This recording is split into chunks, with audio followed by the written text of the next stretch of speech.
एक करोड़पति आदमी ने फुटपाथ पर बैठी एक भिखारी महिला से कहा, मैं तुम्हें 2 लाख दूंगा, लेकिन तुम्हें मेरे साथ होटल चलना होगा।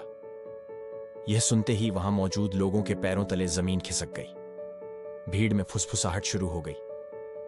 अब वही होगा जो हमेशा होता है, मजबूरी और इज्जत का सौदा।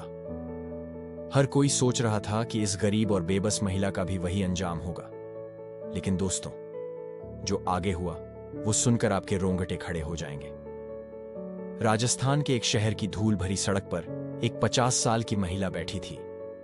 फटे पुराने कपड़े, झुर्रियों से भरा चेहरा और आंखों में थकान के साथ एक उम्मीद की हल्की सी लौ।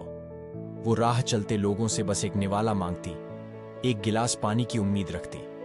कभी कोई दया दिखाता तो कोई नजरें फेर कर निकल जाता। जिंदगी बस किसी तरह गुजर रही थी। उसी वक्त एक चमचमाती गाड़ी वहां आकर रुकी। गाड़ी से एक साफ सुथरे कपड़े पहने नौजवान उतरा। उसके चेहरे पर न अहंकार था न दिखावा। वो सीधा उस महिला की तरफ बढ़ा। भीड़ ठहर गई, हवा तक थम सी गई थी। सबकी निगाहें उसी पर थीं। युवक ने झुककर कहा, मैं तुम्हें 2 लाख दूंगा, लेकिन तुम्हें मेरे साथ होटल चलना होगा।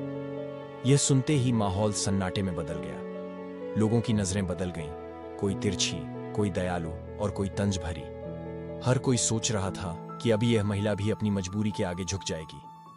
लेकिन महिला ने जब उसकी आंखों में देखा, वहां न लालच था न वासना, बस एक गहरी उदासी और जैसे किसी तलाश की झलक। वो पल अलग था। महिला ने अपने मैले कपड़े ठीक किए और धीरे से खड़ी हो गई। वो गाड़ी में बैठी और भीड़ सिर्फ देखती रह गई। गाड़ी शहर की हलचल से दूर जाकर एक शांत जगह रुकी। वो जगह कोई आलीशान होटल नहीं थी, बल्कि एक छोटा सा साफ सुथरा गेस्ट हाउस। युवक ने दरवाजा खोला और बोला, डरो मत, मैं तुम्हें कोई नुकसान नहीं पहुंचाऊंगा। महिला का दिल जोर जोर से धड़क रहा था, लेकिन उसकी आंखों में अब थोड़ा भरोसा था। वो कमरे में गई। एक साफ बिस्तर, खुली खिड़की से आती रोशनी। युवक ने कहा, यह कमरा तुम्हारे लिए है। आराम करो, खाना खाओ, सुबह बात करेंगे। बस इतना समझ लो, मेरा इरादा वैसा नहीं है जैसा तुम सोच रही हो। अगली सुबह जब धूप कमरे में आई तो महिला ने दरवाजे के पास नाश्ते की ट्रे देखी। उसकी आंखों से आंसू निकल आए। सालों बाद किसी ने उसके साथ इंसानियत से बर्ताव किया था। थोड़ी देर बाद युवक आया और बोला, अब अपनी कहानी बताओ, मैं सब कुछ जानना चाहता हूं। महिला ने गहरी सांस ली और बोलना शुरू किया। कैसे कम उम्र में उसकी शादी हुई, कैसे पति ने शराब के लिए उसे छोड़ दिया, कैसे दुनिया ने उसे हर मोड़ पर तोड़ा और इज्जत के बदले काम की कीमत मांगी। युवक की आंखें भर आईं। महिला बोली, जब तुमने 2 लाख की बात कही थी, मुझे लगा तुम भी उन्हीं में से हो। लेकिन तुम्हारी आंखों में कुछ सच्चा था, इसलिए मैं चली आई।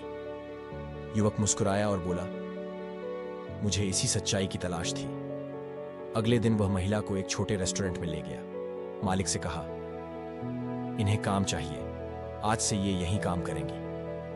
महिला ने बर्तन धोने का काम शुरू किया। धीरे धीरे उसने काम सीखा, मेहनत की और फिर पढ़ना लिखना भी शुरू किया। हर रात युवक उसे सिखाने आता, थोड़ी अंग्रेजी, थोड़ी गणित और बहुत सारा आत्मविश्वास। 6 महीने में उसका चेहरा चमकने लगा। अब वो झुकी हुई नहीं, सीना तान कर चलती थी। उसने अपनी जिंदगी फिर से बनानी शुरू कर दी थी। एक दिन युवक ने कहा, अब तुम्हारे हाथ में स्वाद आ गया है, क्यों ना हम अपना रेस्टोरेंट शुरू करें। महिला की आंखें चमक उठीं। युवक ने उसे 1 लाख रुपए दिए और कहा, याद है वो 2 लाख जो मैंने होटल चलने के लिए कहा था? वो कोई सौदा नहीं था, वो तुम्हारी मेहनत और आत्मविश्वास पर मेरा भरोसा था। महिला रो पड़ी, खुशी के आंसुओं से, क्योंकि उसने समझ लिया था इस आदमी ने उसकी इज्जत नहीं खरीदी थी, बल्कि उसे उसकी खोई हुई इज्जत वापस लौटा दी थी। कुछ महीनों बाद उनका रेस्टोरेंट शहर में मशहूर हो गया। लोग कहते, यहां का खाना तो लाजवाब है, पर उससे भी लाजवाब है इस रेस्टोरेंट की मालकिन की कहानी। यह कहानी हमें सिखाती है कि इंसानियत का मतलब सिर्फ पैसे देना नहीं होता, बल्कि किसी को उसकी खोई हुई इज्जत और आत्मविश्वास लौटाना होता है। उस करोड़पति ने 10 लाख देकर एक महिला की जिंदगी बदल दी और आज वही महिला समाज के लिए मिसाल बन चुकी है। अगर आप उसकी जगह होते तो क्या करते? अपनी राय कमेंट में जरूर बताएं।